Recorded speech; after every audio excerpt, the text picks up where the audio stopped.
अनंत T. आता Nataraj 250 gram चहा powder सोबत 25 रुपये किमतीची गुळ पावडर अगदी मोफत। आजच नजीकच्या किराणा माल दुकानात जाऊन खरेदी करा। अनंत प्या, आनंदी रहा। काही दिवसांपूर्वी मंत्री नितेश राणेंनी सारी सूत्र फिरवत मोठा पक्ष प्रवेश घडवून आणला होता। या देवगडच्या काही नगरसेवकांनी महाविकास आघाडीची साथ सोडत भाजपात प्रवेश केला होता। आता आणखीन एक धक्का मंत्री नितेश राणेंनी दिलाय।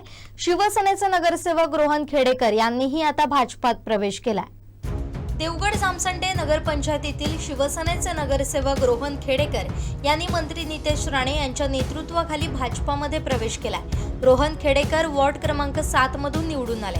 त्यावेळी ते ठाकरे शिवसेनेमध्ये होते। त्यानंतर त्यांनी शिवसेनेत प्रवेश केलाय। अखेर मत्स्य व्यवसाय आणि बंदर विकास मंत्री तथा सिंधुदुर्गचे पालकमंत्री नितेश राणे यांच्या नेतृत्वाखाली त्यांनी भाजपात प्रवेश केलाय।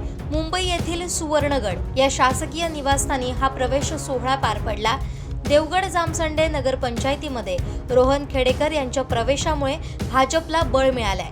भाजपचे सभागृहातील नगरसेवक आता 12 झाले। यावेळी भाजपचे नेते बाळ खडपे, नगरसेवक बुवातारी आणि इतर पदाधिकारी उपस्थित होते। आमचे दिवसभरातले सर्व अपडेट्स, ताज्या घडामोडी आणि थेट लाईव्ह पाहण्यासाठी सबस्क्राइब करा, लाईक करा कोकणचं नंबर 1 महा चॅनल कोकण 7 लाईव्हचं YouTube चॅनल।